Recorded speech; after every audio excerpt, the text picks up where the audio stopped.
Go 203 here on transformations. This one is actually about translation. So the one vocabulary term today, kind of building what we did yesterday, we're going to talk about translations. This is a transformation that moves a figure to a new position without turning it. So the orientation is going to be the same. We're just going to move it from one place on a coordinate plane to another. Sometimes translations are also called slides. We're going to slide something around. Okay, so translations on a coordinate plane. A point in a preimage is translated a units horizontally and B units vertically. So A units horizontally, B units vertically using the transformation rule. So remember, recognize that A and B are just placeholders for numbers, right? So the transformation rules itself is pretty straightforward. So our preimage, x comma y, is going to be transformed to x plus A, y plus B, okay?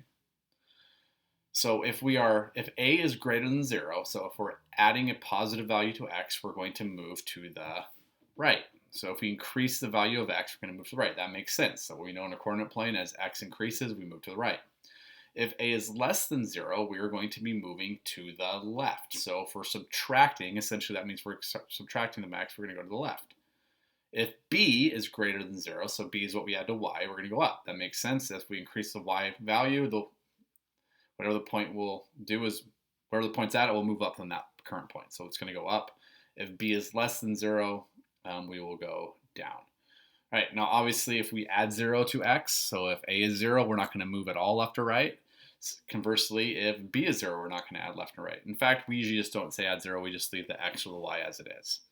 Okay, so to clarify, if I had something like x comma y equals x plus 2y minus 4, this means I'm going right to down 4.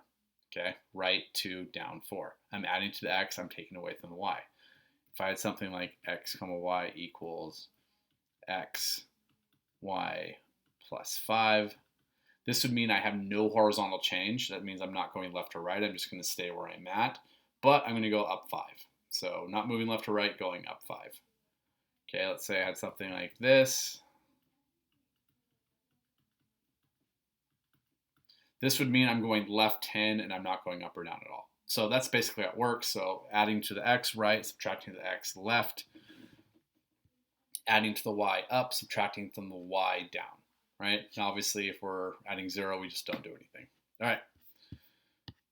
So let's look at some examples. A triangle with the coordinates r is at 2, 5, s is at 0, 1, and t is at 3, negative 4 is translated 2 units right and 3 units down. What are the coordinates of triangle r prime, s prime, t prime? All right, let's start by writing our transformation rule. So we're going to go 2 right and 3 units down. Okay, so my transformation rule is going to be x comma y. This represents my preimage. We're going to transform to x. Okay, 2 right. So if we're moving to the right, that means we're adding 2 to x. Okay, if we're going down, that means we're subtracting 3 from y. Now, if we look at the original transformation rule, it says plus and then plus again. Now remember, if I could say y plus negative 3, that would work. But I hope most of you recognize if we're adding a negative value, it's the same as subtracting. It's just cleaner. We usually, generally speaking, we display numbers that way anyways. Okay, so there's a transformation rule. Okay, let's look at r first. So I'm going to do r, and then I want you guys to pause and see if you can figure out s on your own. So r is at 2, 5, all right? We're going to undergo a transformation. R prime should be at 2 plus 2 is 4. 5 minus 3 is 2. So let's go ahead and plot those points. So r is at 2, 5. All right, so let me go ahead and label that r. You could have started this whole thing, by the way, by just going ahead and putting the preimage on the graph. That would have been a perfectly acceptable thing to do. R prime is going to be at 4, 2. So 4, 2. Okay, at this point, go ahead and pause and see if you can do s on your own. Okay, so s starts at the point 0, 1. So 0, 1, it's going to be right there on the y-axis. We're going to undergo a transformation, right? S prime will be at 0 plus 2 is 2. 1 minus 3 is negative 2. So this will be at 2, negative 2. 2, negative 2. Let me go ahead and label those correctly. So this would be S. This would be S prime. All right, so far so good. Go ahead and pause and try to do T on your own. All right, T is at 3, negative 1. T prime will be at, so we're adding 2 to 3, so this will be at 5. Okay, we're subtracting 3 from negative 1, which would make it negative 4. Okay, so T is at 3, negative 1. All right, T prime is going to be at 5, negative 4. So that is T prime. All right, now let's go ahead and finish those images and see if they look the same. So, okay, we'll talk about the relationship between these real quick. So, all right, they look good to me. Let's look at a couple things here. So, the relationship between S and S prime. So, S prime is to the left and above S prime, right? So, there you go. There's everything right there. So you notice that this is 3 above and to the left. This is also 3 above and to the left. This is also 3 above and to the left. So the orientation is going to be maintained. So you notice the image is exactly the same, but the orientation should be maintained. All right, let's go ahead and look at the next one.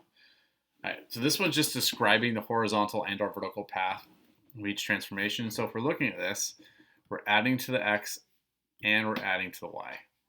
Okay, so go ahead and pause and see if you can figure out the right answer. All right, so in this case, we are moving right 1, up 4.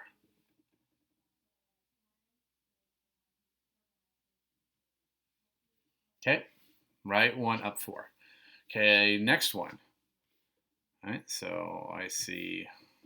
Okay, go ahead and pause and see if you can figure that out on your own. Okay, this would be left 2.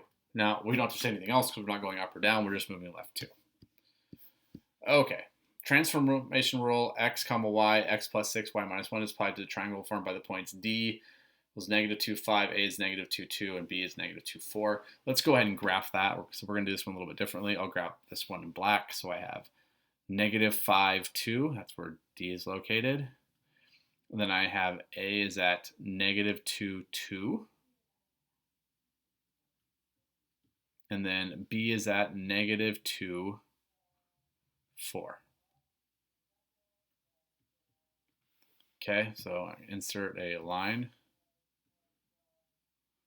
Make this one a little bit cleaner than the last two so it's easier for you guys to see it.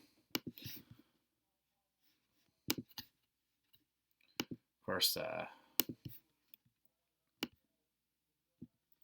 have become proficient at using this program, but I would not say I've mastered it yet. And I'm kind of okay with that. All right, so there's my pre-image. So this is before I translate anything. I'm going to go ahead and write down my transformation rule again and then line up those coordinates. So x comma y, and then we're going to be adding 6 to the x, which means we're moving right 6, and we're going to be subtracting 1 from the y, which means we're going down 1. All right, so another way to do this would just simply take these points, right, and go on your graph. So let's put the point. Let's look at the point A. So point A, we're going 6 to the right. We're going to go 1, 2, 3, 4, 5, 6. Then we're going to go down 1, right? So that would be A prime. Now we could do the same thing to B. We're going to go right 6, 1, 2, 3, 4, 5, 6, down 1. There's B prime.